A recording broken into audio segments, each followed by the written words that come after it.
Ada guru BK yang tidak siap mental, ada guru BK yang tidak stabil, mudah marah, mudah sewot, ngomong seenaknya, jutek, tidak empati, dan sebagainya.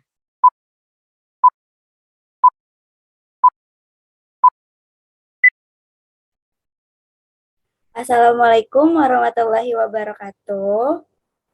Halo teman-teman. Waalaikumsalam warahmatullahi wabarakatuh. Halo teman-teman, apa kabar nih? Alhamdulillah seneng banget kita bisa ketemu di program baru Hima BK, yaitu di podcast Obras, obrolan bersama Hima BK. Oke, sebelumnya mungkin ada pepatah yang bilang tak kenal maka tak sayang, udah kenal nggak disayang-sayang. Aduh, alangkah baiknya mungkin saya sebagai host podcast pada hari ini memperkenalkan diri terlebih dahulu ya, biar sama-sama enak nih, biar kita juga saling kenal. Sebelumnya perkenalkan, nama saya Sani Salsabila. Di sini saya sebagai host podcast Obras yang akan memandu jalannya Obras pada hari ini. Oke, karena ini adalah Obras perdana nih teman-teman dari program 5BK. Kira-kira kita mau bahas apa ya? Mungkin kalau misalnya teman-teman udah nge-follow Instagram Hima BK, teman-teman udah pastinya udah dapet info dong nih, hari ini kita mau ngobrol seputar apa gitu. Kira-kira ada yang tahu nggak ya kita mau ngobrol tentang apa nih hari ini? Ya, benar banget. Hari ini kita mau bahas terkait introduction, guidance, and counseling. Apa sih temanya pada hari ini sebenarnya?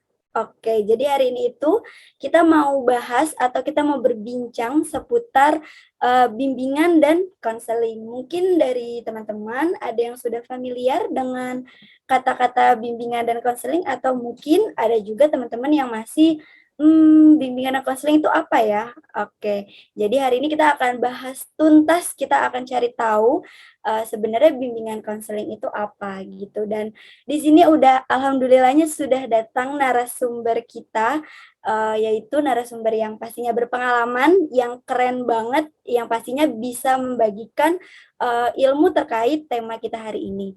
Oke, sebelumnya Assalamualaikum Ibu Asni. Waalaikumsalam warahmatullahi wabarakatuh.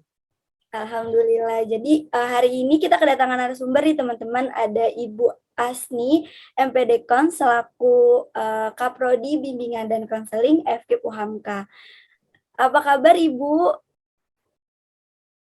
Alhamdulillah hari ini sehat walafiat dan senang sekali Ananda Hima BK memprakarsai dengan kegiatan-kegiatan yang luar biasa ini untuk mengedepankan bagaimana keberadaan kita pada profesi bimbingan dan konseling di DKI khususnya dan di Indonesia pada umumnya. Alhamdulillah sehat selalu ini. Amin. Ya, demikian Sani. Alhamdulillah Ibu. Sebelumnya Sani mengucapkan terima kasih banyak ya Ibu atas kesediaan Ibu untuk menjadi narasumber di podcast perdana Hima BK ini. Mungkin sebelumnya Ibu bisa on cam terlebih dahulu biar teman-teman yang nonton dan mendengarkan bisa kenal lebih dekat nih Ibu Asni. Alhamdulillah subhanallah cantik banget ya teman-teman narasumber kita Cantik pada banget. hari ini. Bisa saja Sani. Oke, mungkin untuk lebih enaknya ngobrolnya mungkin Ibu bisa perkenalan terlebih dahulu biar teman-teman yang nonton dan mendengarkan juga kenal nih, kenal lebih dekat dengan narasumber kita pada hari ini. Kepada Ibu dipersilakan. Oke, baik Saudara Sani. Terima kasih atas waktu dan kesempatannya. Seperti biasanya memperkenalkan diri, menyebut nama ya. Tapi tadi Sani sudah menyampaikan, saya namanya pendek saja, Asni, namun sudah menempuh beberapa pendidikan tingkatan dari S1, S2, dan S3. Alhamdulillah di usia yang sudah senja juga, alhamdulillah Allah ridho untuk menyelesaikan pendidikan di S3 pada program studi manajemen pendidikan. Namun di awal di program S1 sarjana Ibu menyelesaikan pendidikan pada program studi bimbingan dan konseling lulus pada tahun 1986. Kemudian melanjutkan pendidikan lagi ke S2 Manajemen Pendidikan di tahun 2009 selesai, dan lanjut ke S3 Manajemen Pendidikan di tahun 2021. Alhamdulillah sudah menyelesaikan S3. Dan seperti tadi disampaikan, Ibu saat ini dipercaya oleh pimpinan fakultas atau universitas memegang suatu amanah, yaitu menjadi Ketua Program Studi Bimbingan dan Konseling di FKIP UHAMKA. Demikian Sani perkenalannya. Oke, sebelumnya terima kasih Ibu atas perkenalannya. Nah, bisa dilihat ya tadi teman-teman dan bisa didengarkan bahwa Ibu Asni ini memang menguasai gitu, dan udah alhamdulillah sudah sampai S3 juga, dan bisa dilihat juga udah ada gelar konsnya nih teman-teman di belakang. Semoga perkenalan Ibu Asni juga bisa memotivasi kita untuk bisa hebat juga seperti Ibu Asni, seperti itu. Oke, mungkin sudah cukup perkenalannya, kita bisa langsung ngobrol-ngobrol aja nih Bu terkait tema kita hari ini, yaitu bimbingan dan konseling. Mungkin untuk memulai perbincangan kita pada siang hari ini, ada beberapa nih Bu yang Sani mau tanyain sama Ibu. Jadi kan mungkin anak muda zaman sekarang ya Bu, itu udah mungkin ada beberapa yang familiar dengan kata bimbingan dan konseling, tapi berbeda halnya dengan orang tua atau ya tante-tante kita nih Bu yang ada di rumah. Kalau misalnya dibilang bimbingan konseling masih kayak apa sih bimbingan dan konseling itu, mereka itu lebih familiar dengan kata guru BP gitu. Nah, pertanyaan Sani di sini itu adalah sebenarnya guru bimbingan dan konseling itu apa sih Bu, dan kenapa sekarang itu namanya jadi bimbingan dan konseling bukan lagi guru BP gitu. Mungkin bisa dijawab sama Ibu. Oke, terima kasih Saudari Sani. Luar biasa ini pertanyaannya ya. Memang perkembangan di masyarakat atau di awal dulu istilah bimbingan dan penyuluhan ya. Kalau kita melihat dari sejarah bimbingan dan konseling, karena lahirnya munculnya itu di negara luar, di Amerika Serikat, jadi istilah pertamanya itu yang muncul adalah guidance and counseling. Nah, istilah guidance and counseling kalau diterjemahkan menjadi bimbingan dan konseling. Namun di masyarakat pada waktu tahun 60-an itu ya yang berkembang adalah bimbingan dan penyuluhan. Bimbingan dan penyuluhan. Karena kata penyuluhan itu diidentikan dengan konseling.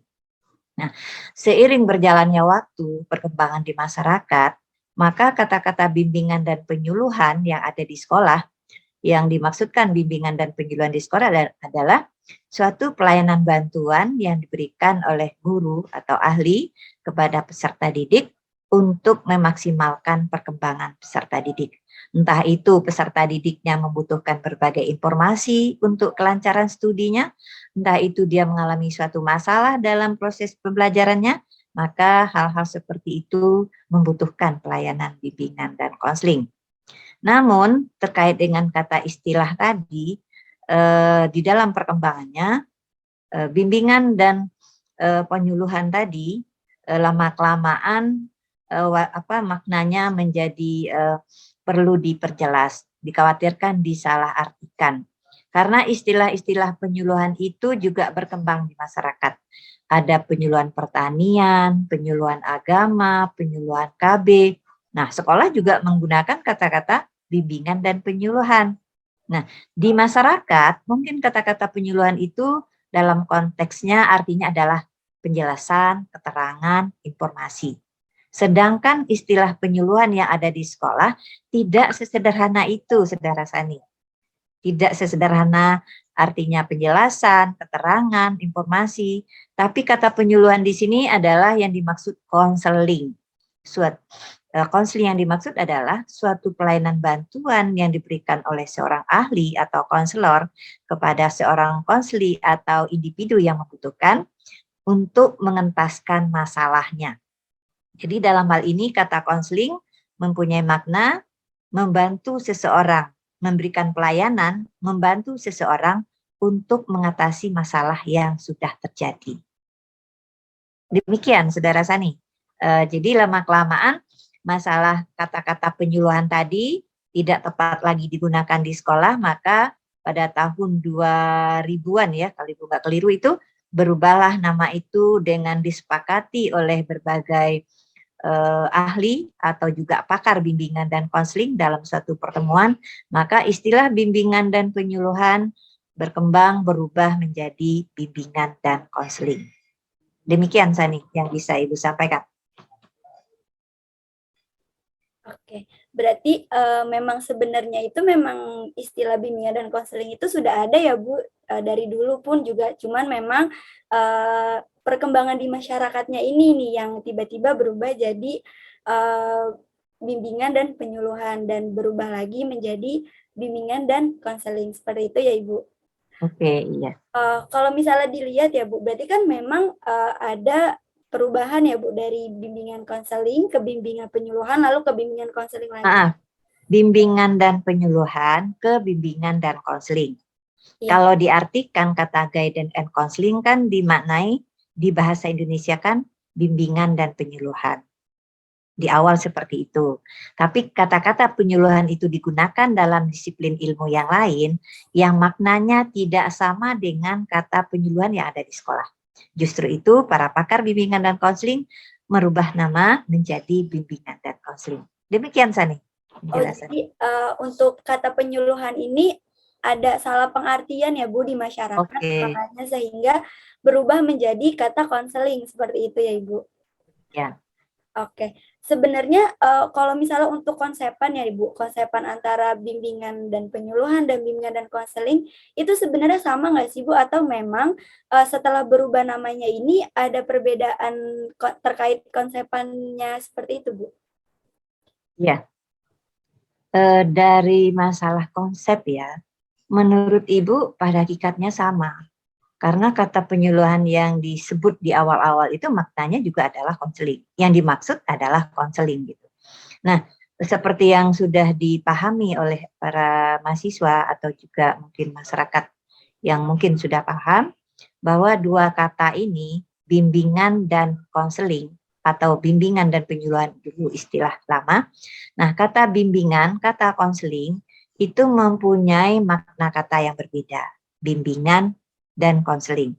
Ada makna kata bimbingan dan ada makna kata konseling. Namun kedua kata ini mempunyai kaitan yang erat dan satu sama lain tidak bisa dipisahkan. Kalau dimaknai kata bimbingan, bimbingan adalah suatu bantuan yang diberikan kepada individu agar individu itu bisa mandiri dan bisa mengembangkan dirinya seoptimal mungkin. Nah, dalam artian bimbingan itu diberikan kepada semua individu, baik individu yang membutuhkan pemecahan masalah maupun yang membutuhkan berbagai informasi. Namun pada hakikatnya juga kata bimbingan itu bermakna adalah pencegahan, mencegah sebelum timbulnya masalah. Jadi sasaran layanan itu memberikan berbagai informasi, memberikan berbagai upaya yang dilakukan oleh seorang konselor atau guru BK untuk mencegah sebelum terjadinya masalah pada diri siswa di sekolah atau pada diri individu. Sedangkan makna kata konseling itu pelayanan bantuan yang diberikan kepada orang yang sudah bermasalah, yang sudah mengalami suatu kesulitan, yang sudah merasakan sesuatu yang mengganggu kehidupannya, tidak bisa mencapai suatu kebahagiaan dalam kehidupannya, maka itu diberikan pelayanan konseling. Jadi dalam konsepnya bimbingan berorientasi kepada pencegahan, sedangkan konseling orientasinya kepada pemecahan masalah, pengentasan masalah atau penyelesaian masalah dalam rangka membahagiakan konsli atau individu. Demikian Sani yang bisa Ibu jelaskan. Oke. Berarti konsepannya ini terkait guru BP dan guru BK itu sebenarnya memang sama aja ya Bu, cuman di apa namanya dipindahkan ke atau berubah menjadi guru BK, memang di BK ini lebih diperjelas lagi gitu seperti yang tadi sudah Ibu sampaikan kalau misalnya bimbingan itu memang lebih mengarah untuk ke pencegahan preventif ya Bu ya sebelum Oke, terjadinya masalah, sedangkan untuk konseling memang dikhususkan untuk apa namanya ibaratnya memberikan pelayanan setelah terjadinya permasalahan tersebut. Kurang lebih seperti itu ya Ibu. betul sekali, San. Oke, nah ini juga nih Bu, yang masih banyak teman-teman di luar sana ini bingung nih Bu terkait dengan manfaat dan tujuan dari bimbingan dan konseling. Banyak juga dari teman-teman yang ada di sekolah ataupun orang awam itu menganggap bahwa guru BK itu sebenarnya tugasnya itu seperti apa sih Bu gitu. Karena yang saya lihat ya Bu dan mungkin teman-teman yang lain juga tahu kalau misalnya guru BK itu cenderung cuman mengatasi permasalahan-permasalahan yang ada di lingkungan sekolah, terus udah gitu juga menindaklanjuti permasalahan-permasalahan seperti pelanggaran dan lain-lainnya. Sebenarnya manfaat dan tujuan dari bimbingan konseling ini tuh sebenarnya tuh seperti apa sih Bu gitu? Oke, baik, terima kasih, Sani. Kalau kita melihat kepada keberadaan bimbingan dan konseling di sekolah, bisa dikatakan beberapa sumber ya yang kita baca bahwa keberadaan bimbingan dan konseling di sekolah itu merupakan bagian yang integral, bagian yang menyatu dengan sekolah, bagian yang tidak dapat dipisahkan. Ada 3 pelayanan pokok oleh sekolah kepada peserta didiknya. Pelayanan yang pertama itu adalah pelayanan administrasi dan supervisi atau pelayanan manajemen. Hal ini sudah dimulai semenjak siswa akan masuk suatu sekolah. Contohnya sebelum masuk di suatu sekolah tersebut diproses melalui pendaftaran, diseleksi, lalu diterima, kalau sudah diumumkan diterima, lalu melengkapi berbagai persyaratan bahwa dia resmi menjadi suatu siswa di sekolah tersebut, lalu lanjut lagi dengan melakukan kegiatan pembelajaran. Nah, setelah kegiatan pembelajaran berlangsung, siswa juga membutuhkan lagi layanan bantuan. Nah, layanan bantuan ini bisa nanti mengarahnya ke layanan. Bisa dari guru bidang studi, juga bisa dari guru BK. Tapi kembali ke 3 hal tadi, layanan pertama adalah layanan administrasi dan supervisi atau pelayanan manajemen intinya di situ. Nah, setelah siswa masuk di seleksi dan masuk ke kelas melakukan pembelajaran dengan sejumlah guru. Nah, itu namanya adalah layanan pembelajaran atau pengajaran. Berarti pertama layanan manajemen, yang kedua adalah layanan pengajaran. Nah, dari setiap guru yang mengajar, sejumlah mata pelajaran yang dipelajari oleh peserta didik, ya ada yang sukses siswa belajar, ada yang bisa memahami materi dengan baik, ada yang bisa mendapatkan nilai dengan bagus.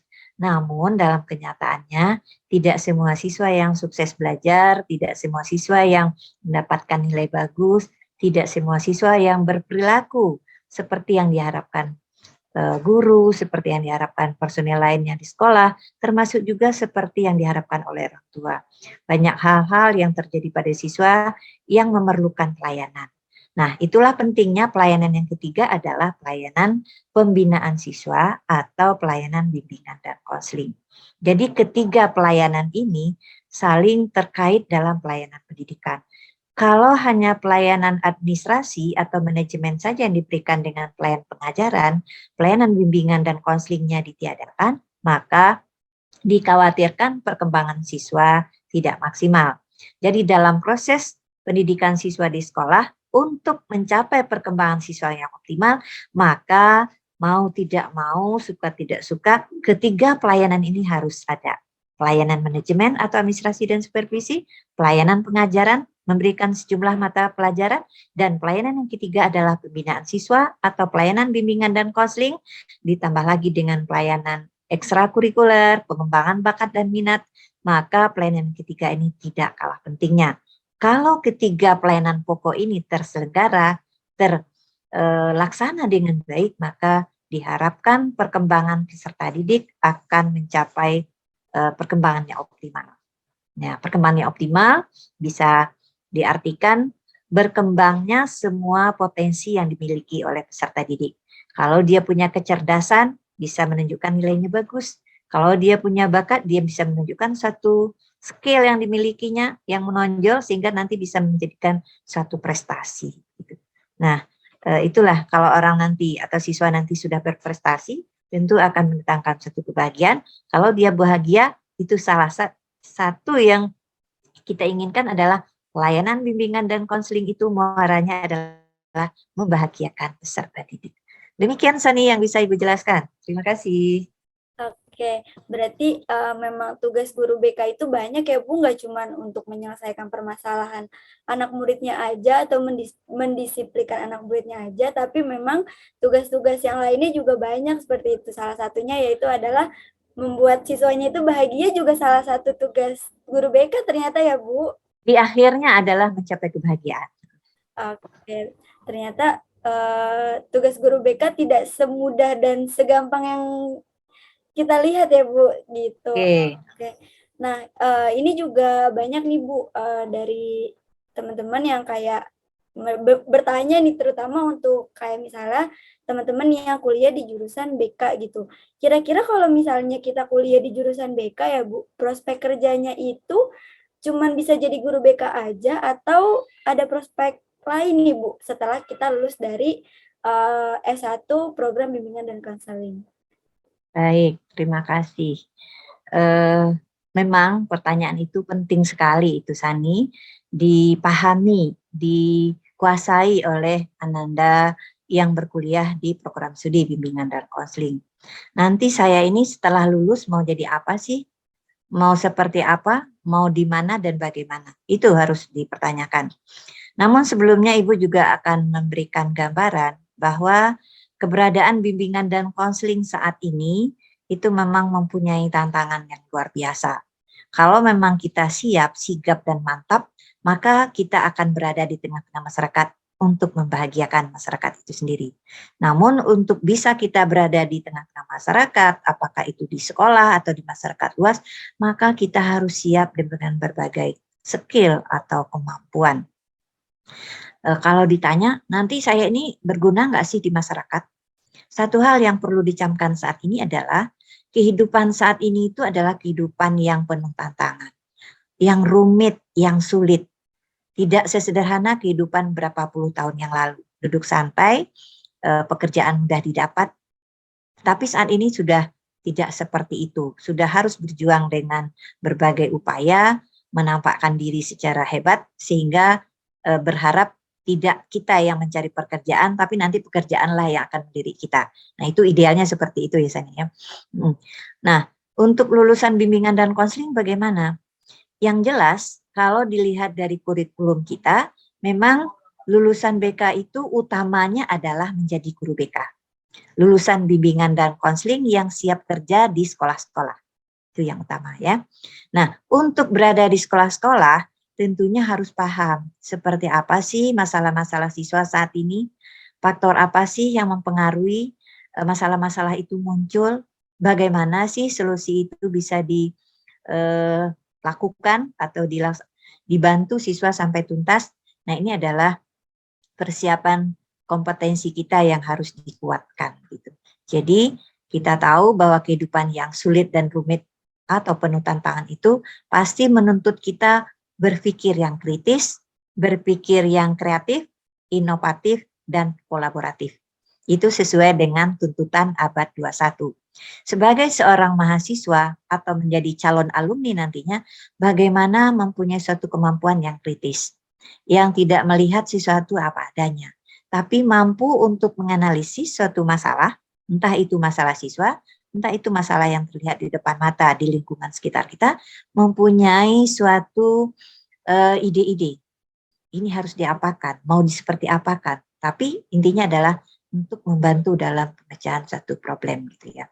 Nah, untuk itu berpikir kritis, kreatif, inovatif, dan kolaboratif itu sangat diperlukan. Termasuk nanti kalau Ananda bekerja di sekolah, itu harus mampu berkolaborasi dengan guru-guru yang lain.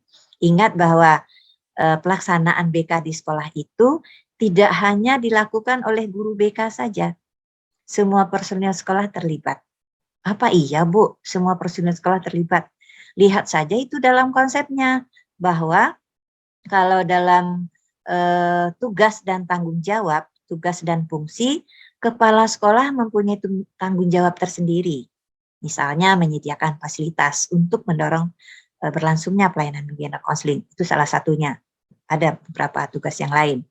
Terus guru BK membuat program, memberikan pelayanan bantuan, bimbingan atau konseling, konseling individu, konseling kelompok, bimbingan kelompok, layanan mediasi, konsultasi, dan seterusnya. Itu dari guru BK-nya. Lalu pelayanan bantuan itu juga tidak hanya dari guru BK, juga menjadi tanggung jawab guru bidang studi, juga menjadi tanggung jawab wali kelas. Perlu dipahami bahwa kalau di sekolah itu siswa punya masalah, maka prosedur penanganan masalah itu diawali dari guru bidang studi. Karena guru bidang studi yang sering bertatap muka dengan siswa di kelas. Guru bidang studi yang mengamati bagaimana perkembangan siswa di kelas. Maka langkah awal memecah masalah siswa itu sebenarnya ditangani oleh guru bidang studi. Kalau guru bidang studi sudah memberikan pelayanan, membantu, namun tidak tuntas, tidak terselesaikan masalahnya, maka diserahkan oleh guru bidang studi kepada wali kelas. Karena wali kelas mempunyai tanggung jawab membina kelas yang diembannya atau yang diamanahkan kepadanya sebagai walas atau wali kelas. Nah, oleh wali kelas biasanya juga diberikan pelayanan, bantuan. Nah, kalau itu tuntas, selesai. Tapi kalau itu tidak tuntas oleh wali kelas, masalah dilanjut kepada guru BK. Jadi dari prosedur sebenarnya kita tidak langsung masalah kita tangani, tapi dari guru dulu, dari guru tidak tuntas ke wali kelas atau walas, dari wali kelas tidak tuntas baru ke guru bimbingan dan konseling. Tidak tuntas oleh guru bimbingan dan konseling karena kewenangannya masalah itu terkait dengan hal-hal lain, maka melibatkan kepala sekolah. Gitu. Nah, itu tentang penanganannya. Demikian ya yang harus dipahami. Sekiranya Ananda berada di sekolah itu harus paham. Sehingga bekerja BK itu tidak sendiri tapi berkolaboratif. Itu sesuai dengan tuntutan abad 21. Nah, tadi kembali kepada pertanyaan Sani. Kalau nanti berada di sekolah demikian. Nah, hal lain juga yang perlu dipahami, keberadaan lulusan BK itu tidak hanya di sekolah. Tuntutan saat ini Ananda semua, di mana ada peluang, di situ juga bisa ada jalan dan memungkinkan kita tidak hanya berada di sekolah. Nah, kalau begitu bagaimana Bu nanti kompetensi kita di tempat-tempat lain itu? Nah, di mana-mana Ibu dengar kalau kita masuk dalam satu dunia kerja tertentu, pasti diawali dengan satu pelatihan, sosialisasi pekerjaan yang baru, atau apa istilah lainnya itu ya. Ya, diperkenalkan dengan bidang tugas kita di tempat yang baru itu. Nah, satu contoh ini yang bisa Ibu sampaikan, bahwa lulusan BK di UHAMKA khususnya tidak hanya menjadi guru BK di SMP, SMA, baik swasta dan negeri yang Ibu sudah tahu, ada yang menjadi kepala sekolah di TK, ada yang menjadi kepala sekolah di SMP, di SMA. Nah, ini para lulusan itu masih berinteraksi, masih berkomunikasi dengan kita di program studi bimbingan dan konseling. Nah, selain dari menjadi guru BK di SD juga ada ya, SMP apalagi, di SMA juga demikian. Maka baru-baru ini Ibu juga mendapat informasi yang luar biasa juga bahwa lulusan BK UHAMKA juga diterima di bank pemerintah, di Bank Mandiri. Beliau datang ke kampus, ini cerita ya Sani ya, senang sekali Bu. Bu, saya sudah masuk seleksi ini Bu di Bank Mandiri, tetapi ijazah saya tidak diambil. Nah ini, lagi-lagi, jangan sampai terjadi pada Ananda yang ada sekarang ini.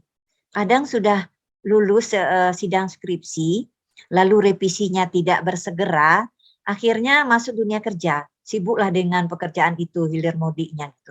Nah setelah lamaran itu, setelah pekerjaan itu berlangsung, asik dengan pekerjaan, tahunya atasan minta, mana ijazahmu? Kalau kamu tidak ada ijazah, ya udah kamu statusnya honor sajalah sepanjang masa gitu. Akhirnya mahasiswa tersebut, oh iya ya, saya kan belum ambil ijazah. Setelah sidang kan saya langsung kerja aja honor-honor seperti ini. Baru 2 tahun kemudian datang ke kampus. Bu, saya harus dapat ijazah, Bu. Ijazah saya itu harus ada karena itu syarat untuk saya diangkat pada sebuah lembaga tersebut. Nah, ini pengalaman saya nih, jangan sampai terjadi.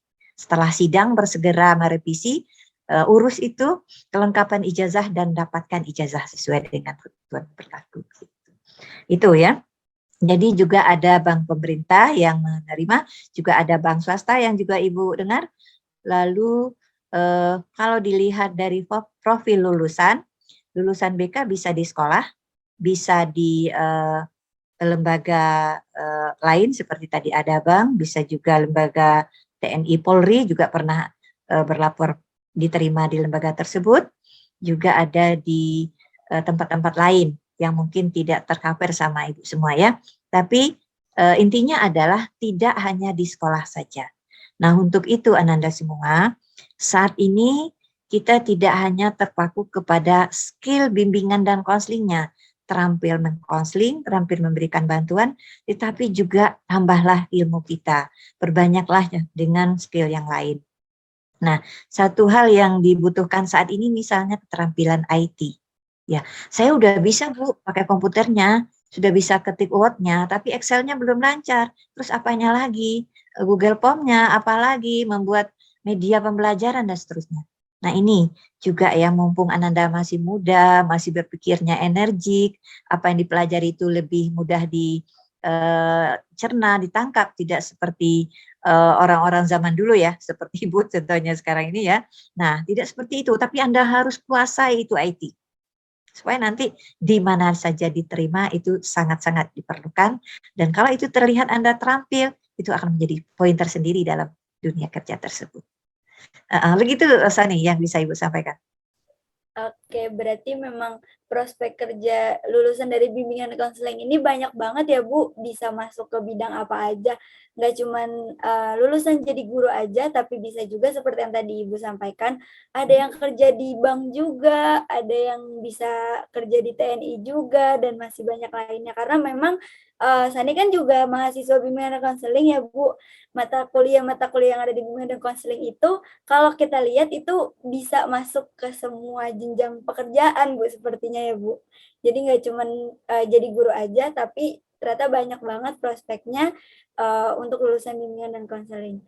Nah, kira-kira nih Bu, mungkin untuk teman-teman di luar sana yang mau masuk atau kuliah di jurusan bimbingan dan konseling masih bingung nih Bu kayak di BK itu ngapain sih? Terus udah gitu kira-kira prestasi apa aja sih yang bisa kita dapetin kalau misalnya di BK?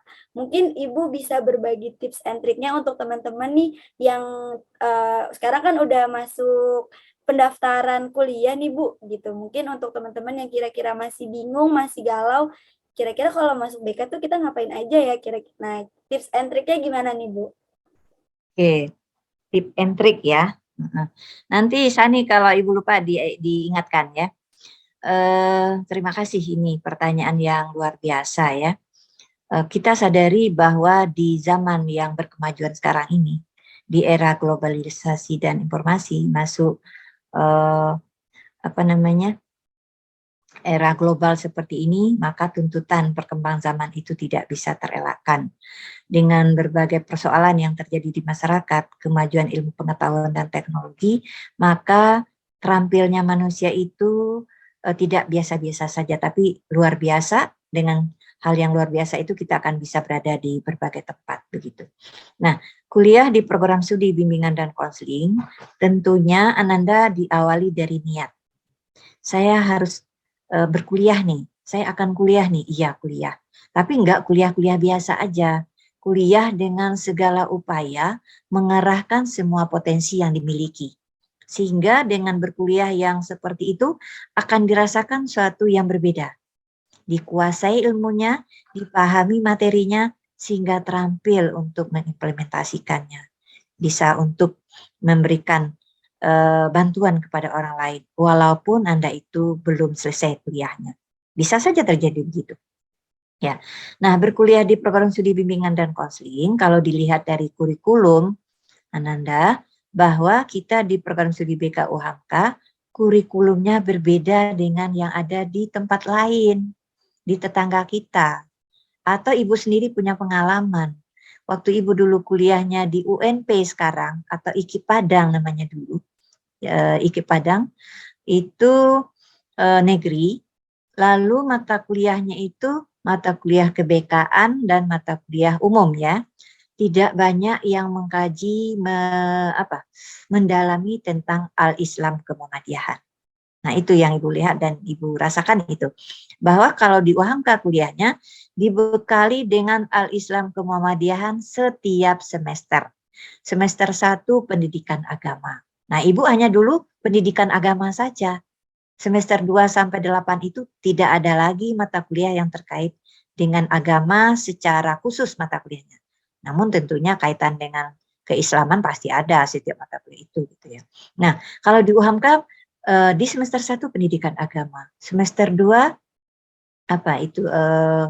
ibadah akhlak, akidah, muamalah, kemuhamadiyahan, ID 1, terus masuk lagi ke BK keislamannya yaitu psikoterapi Islam dalam BK dan praktikum BK Islami. Nah, mata kuliah itu diberikan, dipelajari pada setiap semester. Jadi menurut Ibu kuat sekali dasar keilmuan, wawasan pengetahuan keislamannya kita di program studi BK UHAMKA yang bernaung di Universitas Muhammadiyah yang kental dengan kemuhammadiyahan, kata-kata kemuhammadiyahan yang kental juga dengan Islam yang berkemurnian dan berkemajuan dan intelektual. Ya, menurut Ibu Muhammadiyah dikenal dengan intelektualnya gitu.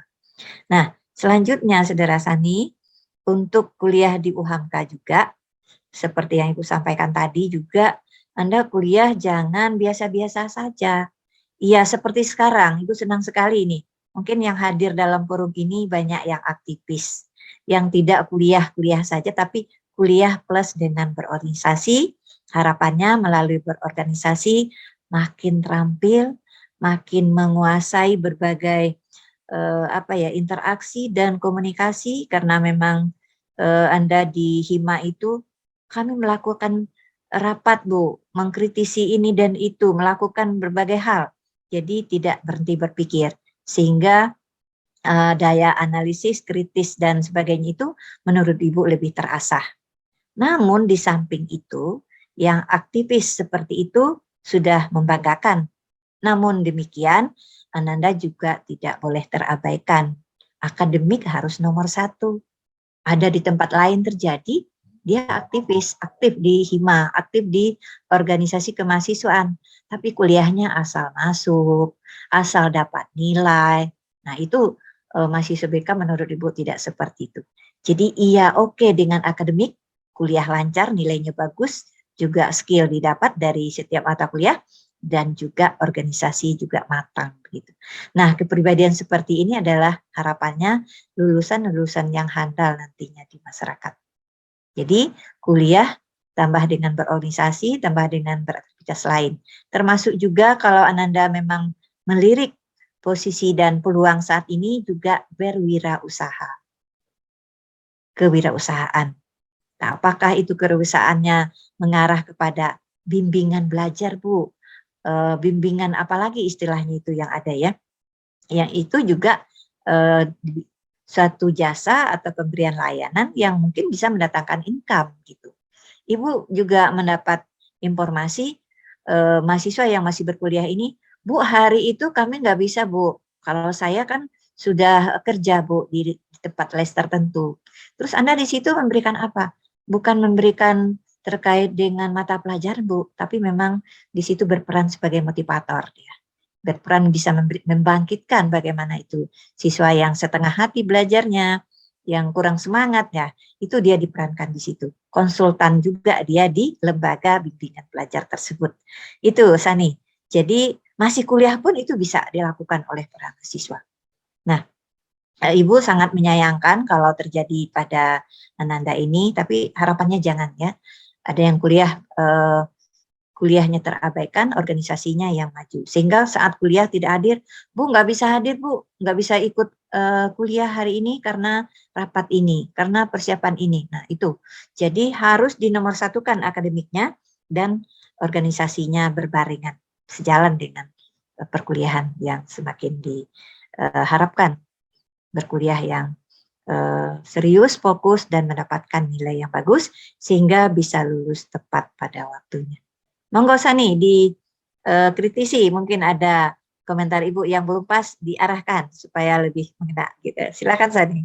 Oke, siap Ibu. Berarti memang untuk terutama buat teman-teman nih yang tertarik mungkin atau lagi bimbang yang mau masuk jurusan bimbingan dan konseling, ternyata di bimbingan konseling FKIP UHAMKA itu mempunyai kurikulum yang berbeda ya Ibu dibandingkan Ya, dengan universitas-universitas yang lainnya. Salah satunya adalah memang di BK UHAMKA ini mengutamakan yaitu Islam kemuhammadiyahnya gitu. Jadi yang kita dapat bukan cuma pengetahuan seputar bimbingan dan konselingnya aja, tapi landasan agama dan Islami juga dapat Ibu gitu. Jadi betul sekali Sani. iya, jadi ibaratnya kita tidak cuma memikirkan duniawi, tapi kita juga dapat akhiratnya juga nih Bu. Amin, amin ya Rabbal alamin. Alhamdulillah. Nah, itu juga Sani sedikit Ibu tambahkan. Kalau ditanya itu kepada para orang tua, kenapa sih Bu Ibu memasukkan anaknya kuliah di UHAMKA atau juga khususnya prodi BK? Salah satunya itu dipercayakan akhlak anaknya, anandanya bisa terasah, bisa semakin lebih baik gitu ya. Ya, sebagian besar itu tercapai gitu ya menurut Ibu. Mungkin 1-2 mungkin dengan berbagai kendala, ada yang mengalami hambatan sehingga bisa saja yang semula orang tuanya berharap menyerahkan ke UHAMKA, tapi 1-2 ada yang tidak terwujud. Tapi itu bukan karena kesalahannya di kampus, karena mungkin sebelum masuk itu sudah ada persoalan sebelumnya.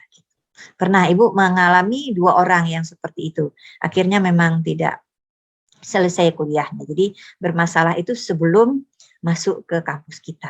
Begitu. Ya, begitu Sani.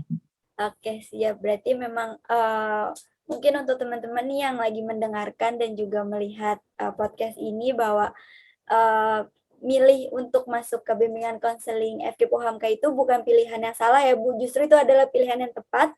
Karena kenapa di FKIP UHAMKA itu bukan cuma dapat tentang materinya aja, tapi juga kita tetap dapat pembinaan akhlaknya itu dengan baik. Seperti itu. Oke, Sani. Iya Ibu. Sebelum lanjut, masih tentang manfaat ya. Kalau memang tujuan jangka panjang, masuk kita ke program studi BK, lulusnya nanti ingin bekerja. Di mana sih bekerjanya? Bisa di sekolah, bisa di SD, SMP, SMA, atau mungkin juga bisa di perguruan tinggi. Karena tidak tertutup kemungkinan Ananda yang setelah S1 masuk S2, S3 dan bisa kembali ke kampus, bisa menggantikan Ibu. Nggak lama-lama kan Ibu juga sudah pensiun ya, bisa seperti itu. Tapi sebenarnya Sani, kalau boleh kita mengulik diri kita sendiri, saya ini masuk BK untuk apa sih gitu ya. Nah, kalau dilihat dari keilmuannya, di BK itu kita memang diarahkan untuk memahami diri kita sendiri. Siapa sih saya?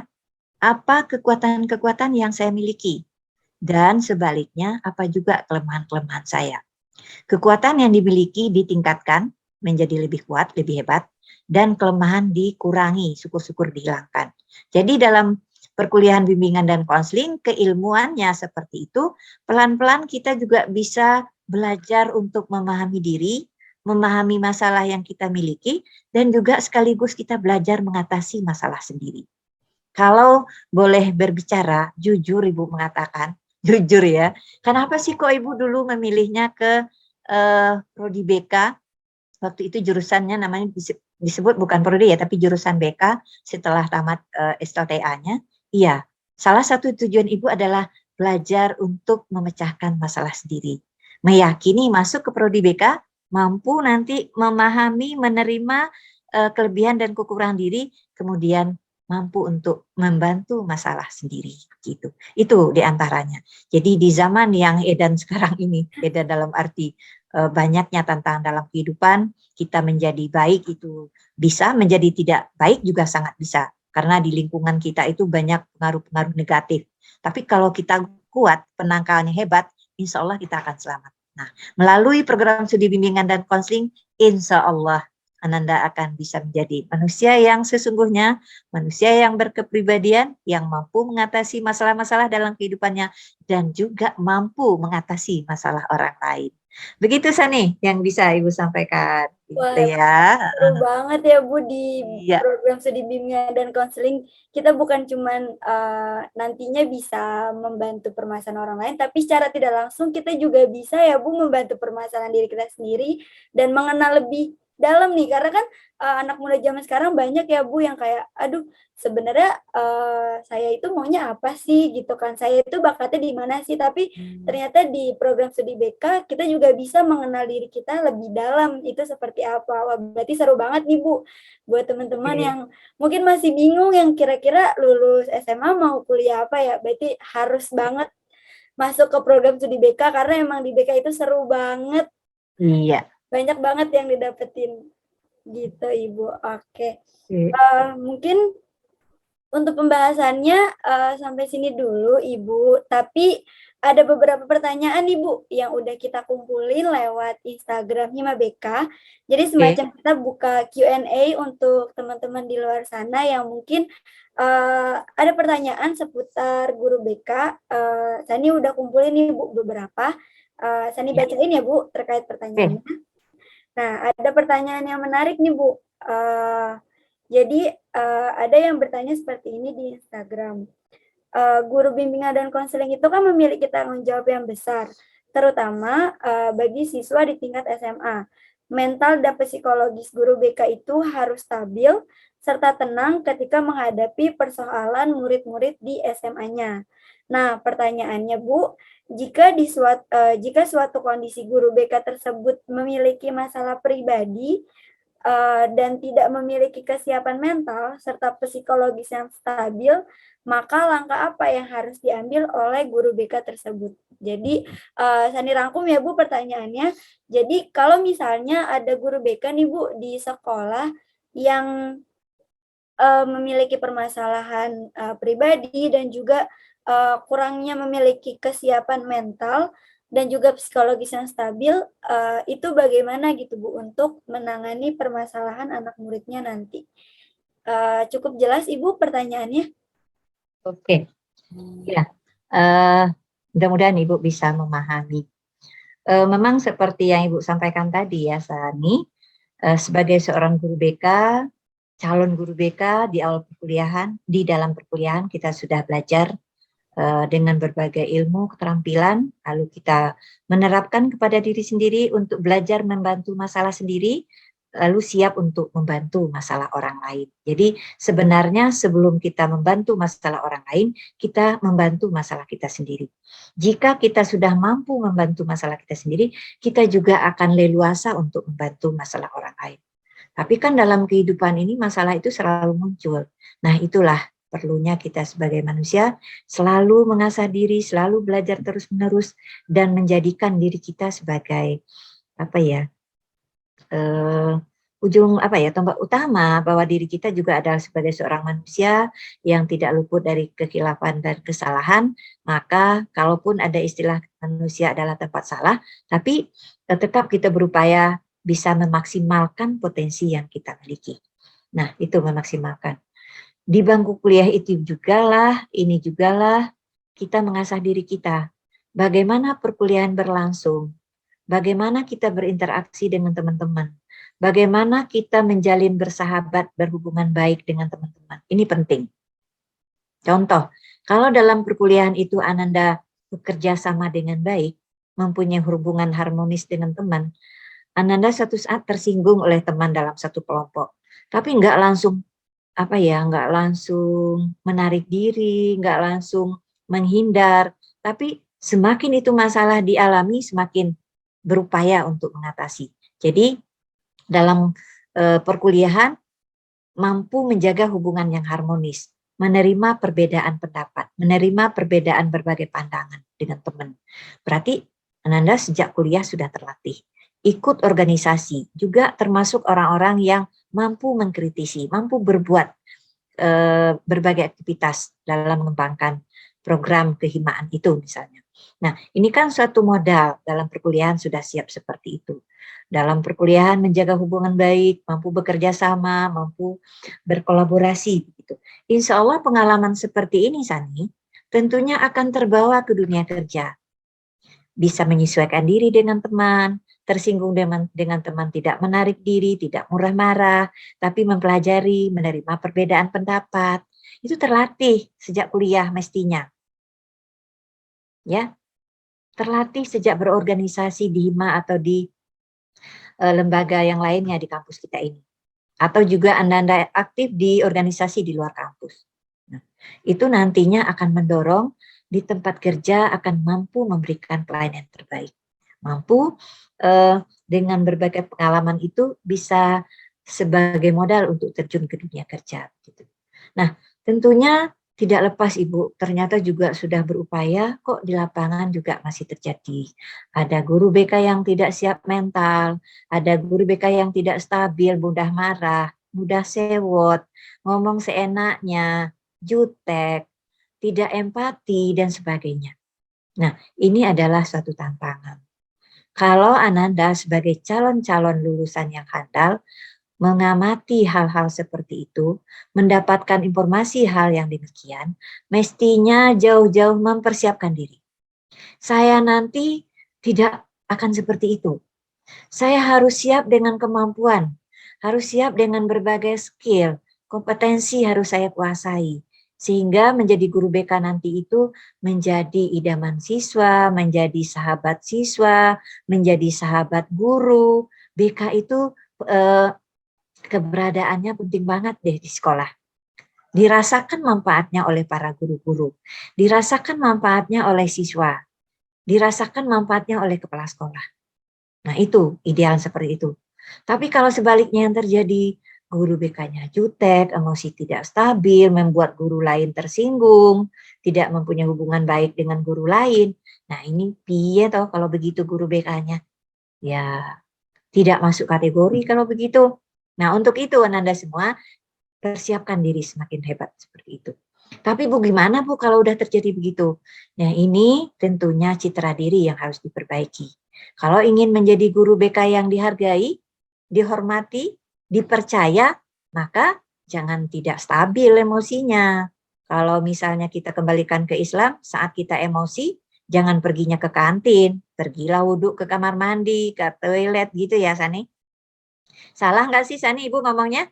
Kalau lagi emosi jangan ke kantin, wudhu dulu tuh ke toilet ya. Sholat dulu.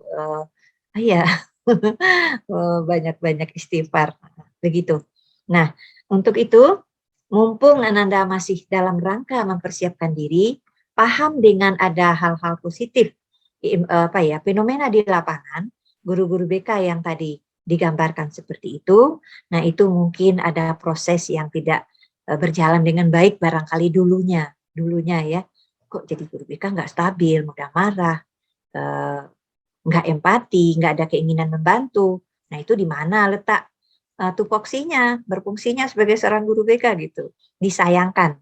Kalau ini banyak terjadi, inilah yang memperburuk citra BK di lapangan. Untuk itu, agar citra BK itu melalui tangan-tangan Ananda nanti hebat, diakui masyarakat, dibutuhkan pelayannya, maka dari sekarang siapkan diri dengan baik. Kalau nanti Ananda kuliah yang serius.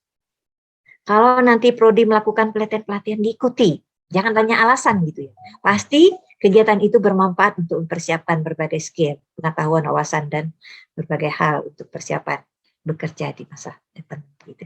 Demikian Sani yang bisa Ibu informasikan.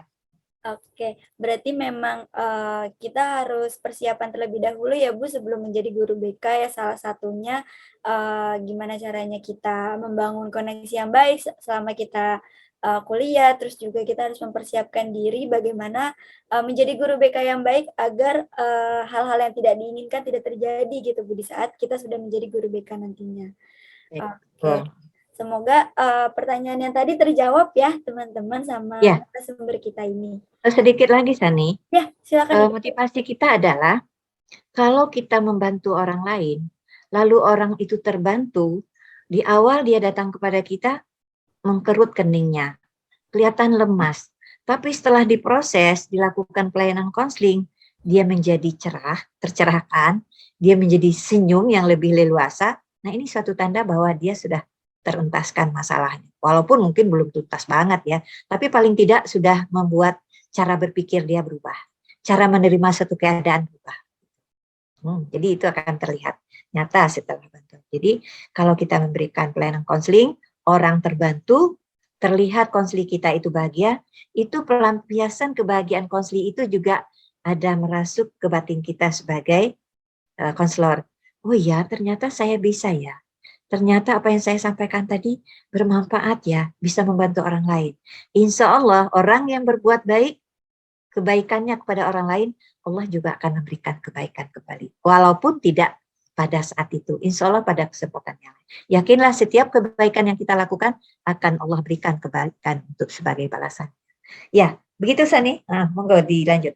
Oke, siap Ibu. Semoga pertanyaannya terjawab dan semoga juga membantu nih jawaban dari Bu Asni untuk teman-teman yang mungkin ada juga ya Bu yang lagi nonton podcastnya ini, yang guru BK-nya mungkin ada yang nonton, semoga bisa termotivasi juga nih gitu. Oke, iya. Jadi guru BK yang lebih baik. Oke Bu, selanjutnya ada pertanyaan. Seberapa jauh sih Bu guru BK itu mengenal masing-masing siswanya? Apakah pengenalan guru BK terhadap siswanya itu berbeda dengan guru-guru mata pelajaran lainnya atau bahkan wali kelas gitu. Jadi sebenarnya ada itunya nggak sih Bu, kayak kalau guru BK itu mengenal siswanya harus lebih dalam dibandingkan guru mata pelajaran atau wali kelas, atau memang sama aja gitu Bu? Silakan monggo dijawab Ibu. Oke, iya benar sekali Sani. Memang kalau kita bandingkan ya tugas kita sebagai guru BK dengan guru bidang studi, kalau istilahnya Profesor Praitno, pakar bimbingan dan konseling, dosen Ibu dulu di S1 sampai pendidikan profesi, konselor kemarin juga menjadi dosen kembali gitu.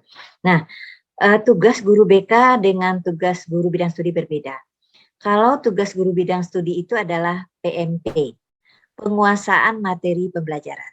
Jadi menguasai materi-materi terhadap mata pelajaran yang diajarkan. Itu tugas dari guru mata pelajaran.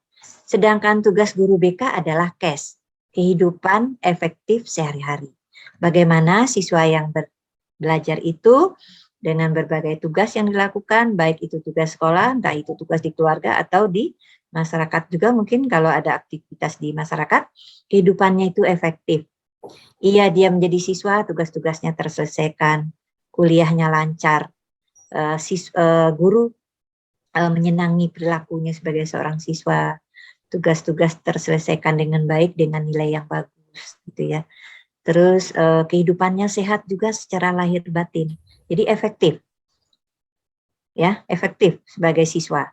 Itu harapannya dari pelayanan BK. Sedangkan guru mata pelajaran, bagaimana pembelajaran terkuasai secara baik sesuai dengan target begitu.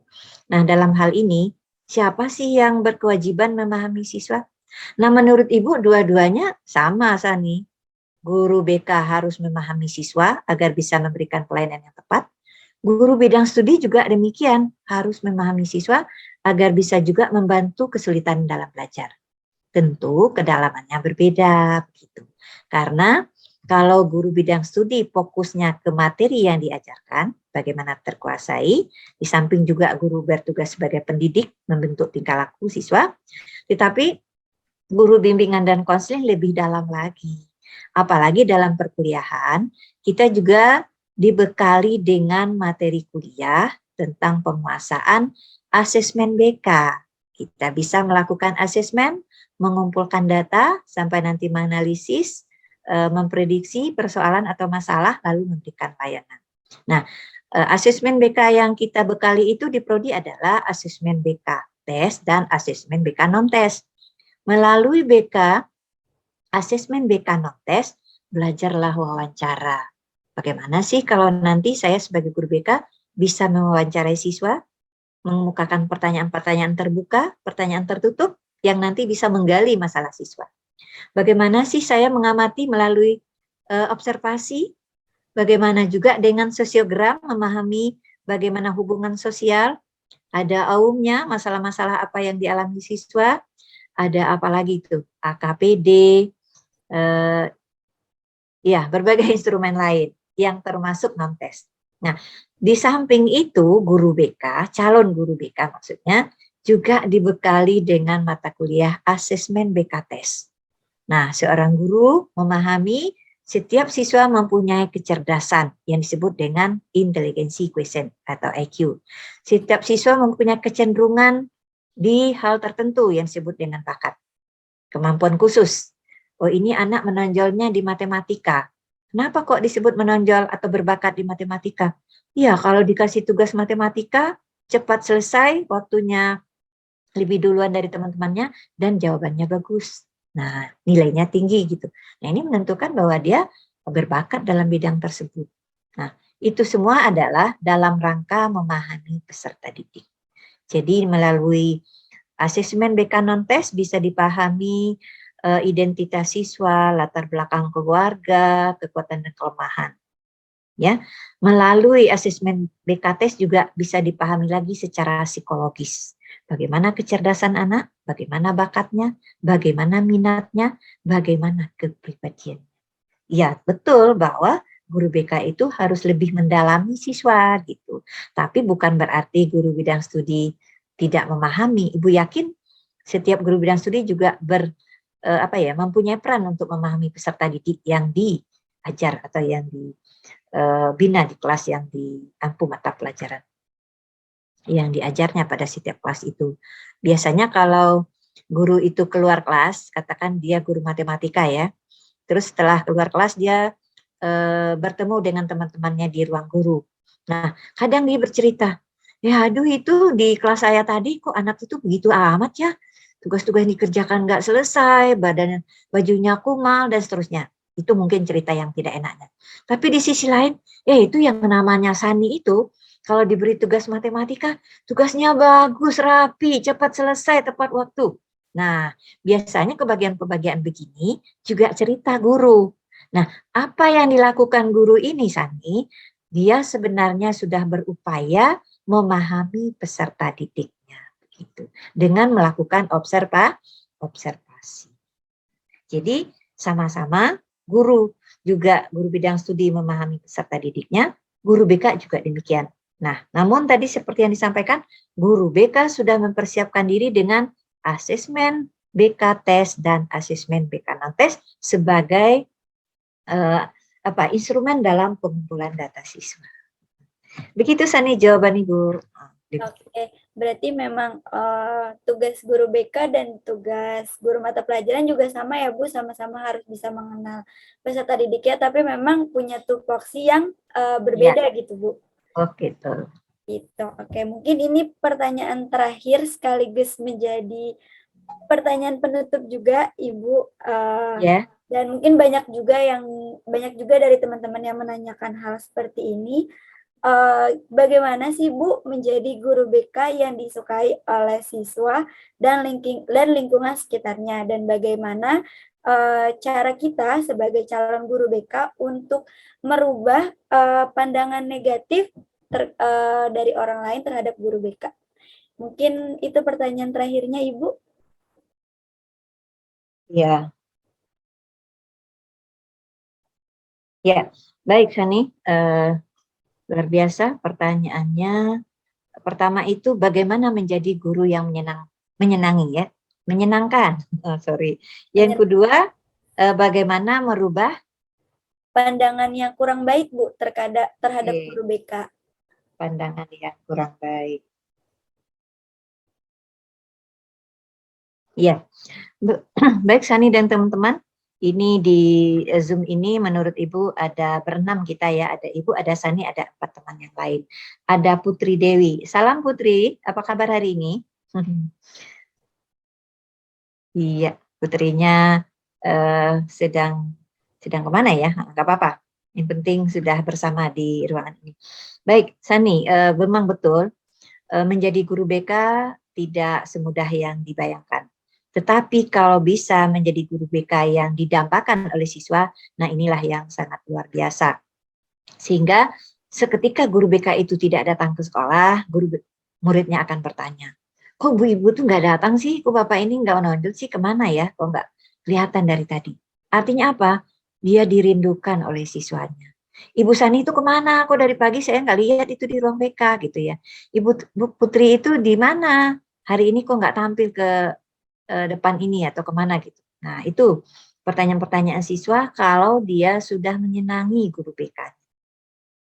Sudah menyenangi guru BK.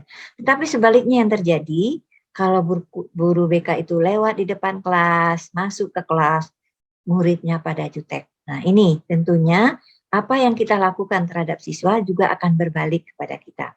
Maka jagalah citra kita secara baik. Nah kalau begitu apa sih yang harus dilakukan? Nah sebenarnya apa yang harus dilakukan agar kita disenangi itu sama saja, Sani.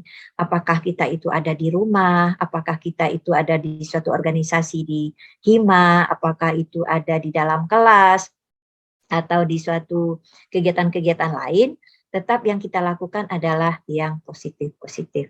Bagaimana kita mempunyai empati pada orang lain, ada keinginan untuk saling akrab, lalu kita berkomunikasi juga menyenangkan, juga kita berpikir positif, ya. Biasanya kalau dikatakan ini apa, berkepribadian, kepribadian yang menyenangkan, yang smart gitu ya. Nah, bagaimana yang menyenangkan itu? Ya kita ramah. Ya kalau yang ramah seperti apa? Nah, ini yang Ibu ingat itu dari dosen Ibu, Profesor Dr. Praitno, MSc. Itu kalau dia sebagai dosen itu, yang pertama menyapa itu bukan mahasiswanya, cenderung dia yang menegur dulu. Gimana kabarnya hari ini? Nah, sambil menepuk bahu. Nah, kalau kita misalnya memasang kita, saya kan guru. Kalau siswa nggak nyalami saya, nggak negur saya, ya udah. Nggak seperti itu, Sani. Jadi bagaimana keramah tamahan kita, begitu ya. Bagaimana kita tegur sapa, bagaimana kita tidak jutek, bagaimana kita empati untuk membantu masalah orang lain.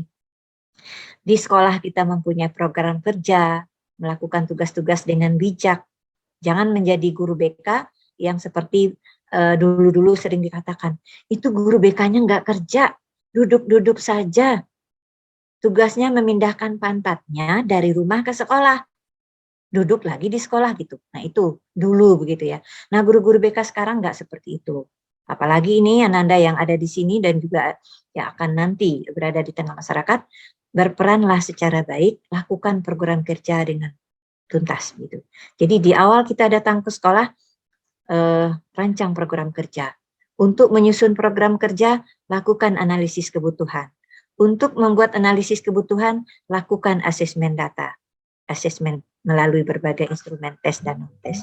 Nah, setelah didapat kebutuhan-kebutuhan yang diketahui tentang apa yang diinginkan oleh siswa, buatlah program kerja, laksanakan secara bekerja sama dengan pihak-pihak terkait, maka pelayanan yang kita berikan itu akan bermanfaat pada peserta didik kita. Jadi menjadi guru BK yang menyenangkan, mempunyai program kerja, melaksanakan tugas-tugas, menjalin hubungan baik dengan teman sejawat, bisa ramah terhadap lingkungan, mempunyai motivasi yang tinggi untuk bekerja, tidak lemas-lemas saja ya. Baru datang ke sekolah, aduh gimana ini, perut saya sakit. Nah aku setiap hari keluhan nggak jauh beda gitu. Nah ini kan namanya nggak serius bekerja.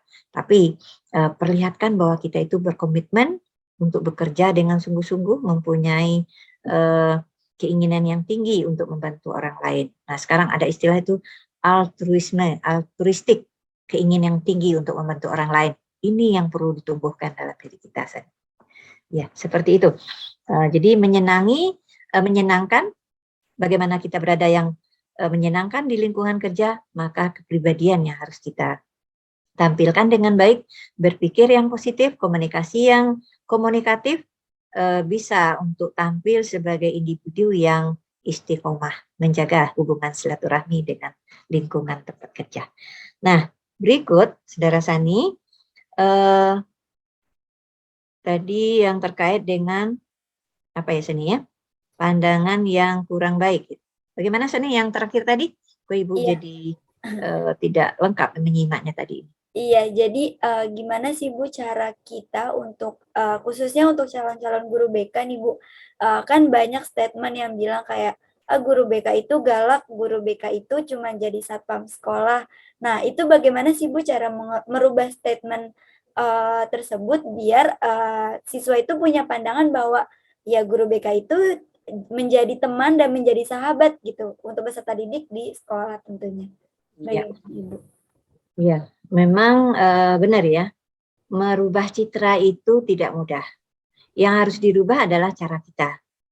Bagaimana kita tidak jutek, bagaimana kita memperlihatkan rasa peduli terhadap siswa, menegur, menyapa, memperlihatkan bahwa kita itu menjalin keakraban. Jangan kita menjaga membuat jarak. Saya kan guru, dia kan siswa. Jadi menempatkan diri itu jelas banget itu antara guru dan siswa. Tapi kalau memang di sekolah itu, istilah yang memang sering muncul di guru BK di sekolah, guru BK adalah sahabat siswa. Nah, kalau ada kata-kata sahabat, berarti di situ bisa tempat curhat, bisa tempat berkeluh kesah, bisa untuk berbagi cerita. Nah, bagaimana itu menempatkan sebagai guru BK yang seperti itu? Belajar, belajar, belajar. Karena itu bisa dipelajari, karena itu bisa dicontoh.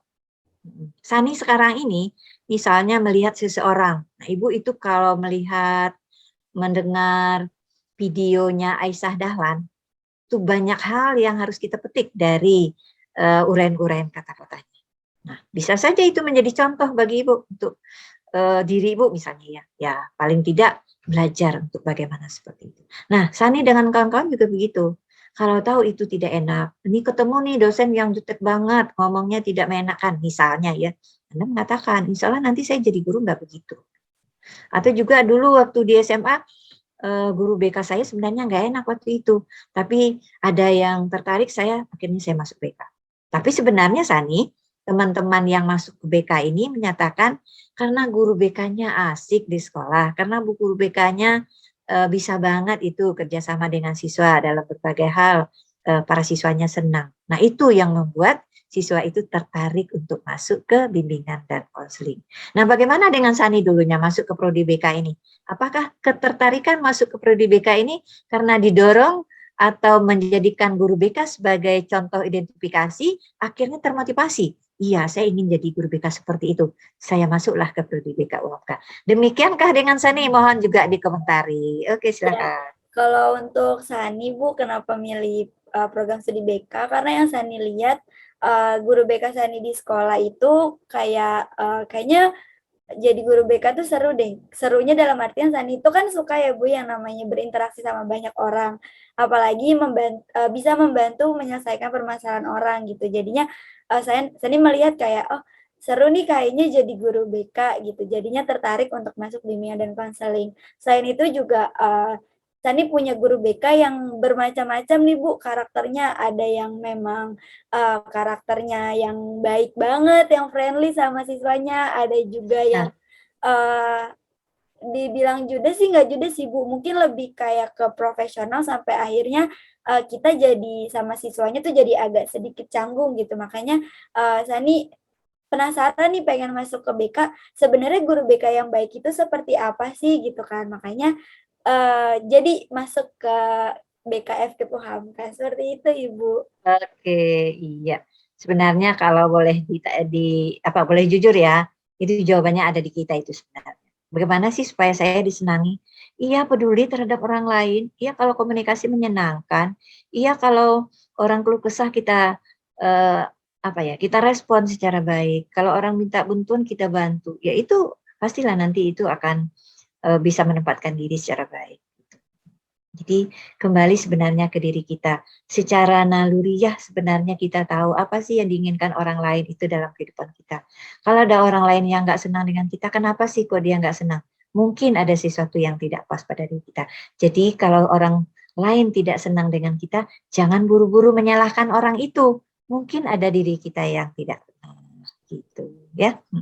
Oke, berarti Gitu deh. memang semua itu balik lagi ke kita ya Bu, bagaimana cara kita mau jadi guru yang baik, bagaimana cara kita mau merubah statement orang, yaitu diawali dari perilaku kita terlebih dahulu. seperti itu. Aduh, seru banget Ibu obrolannya hari ini, tapi sayang memang waktunya terbatas, mungkin nanti bisa disambung di episode selanjutnya atau mungkin nanti kita bisa ketemu langsung berbincang-bincang lebih jauh. Semoga pertanyaan-pertanyaan dan juga jawaban-jawaban dari Ibu bisa membantu nih teman-teman khususnya yang masih bingung dan baru lulus SMA, kira-kira mau masuk program studi apa ya. Nah, di sini nih sudah diinformasikan juga sama narasumber kita sama Ibu Asni bahwa di program studi BK itu seru banget loh teman-teman. Belajarnya itu bukan cuman tentang bagaimana cara memahami orang lain, tapi diajarkan juga bagaimana cara kita untuk memahami diri kita sendiri. Kurang lebih seperti itu. Sebelumnya terima kasih banyak Ibu atas waktunya sudah bersedia menjadi narasumber. Semoga informasi yang diberikan dapat berguna untuk teman-teman. Kurang lebih seperti itu. Dan kalau misalnya mau kenal lebih lanjut sama Bu Asni, bisa nih ya Bu langsung masuk ke program studi BK FKIP Hamka. Ya, nanti benar sekali Sani. Ibu berpesan dan bisa menyampaikan kepada Ananda yang masih bingung, tidak usah bingung-bingung. Kami di program studi bimbingan dan konseling menerima kedatangan Anda di program studi. Mari kita bisa, Ananda bisa bergabung dengan program studi bimbingan dan konseling, siap untuk kita belajar memperbaiki diri, menjadi diri kita menjadi hebat, dan siap nanti untuk mempersiapkan masa depan yang lebih baik. Ingat, pada saat ini banyak orang yang stres, banyak orang yang putus asa, banyak orang yang dengan kondisi-kondisi yang tidak menguntungkan. Hadirnya BK untuk membantu adalah satu peluang bagi kita dalam meniti karir di masa depan. Dan ingat juga bahwa kita prodi bimbingan dan konseling juga berdekatan keilmuannya dengan psikologi. Nah, untuk itu kita juga tidak merasa rendah diri, karena psikologi juga dengan keunggulannya, bimbingan konseling juga dengan keunggulan tersendiri. Nah, kedua prodi ini mempunyai keunggulan yang hampir sama, tapi juga BK lah yang awalnya berada di sekolah dan sudah diakui oleh pemerintah atau lembaga pendidikan. Keberadaan BK di sekolah semenjak tahun 1975 sudah masuk ke dalam kurikulum sampai saat ini.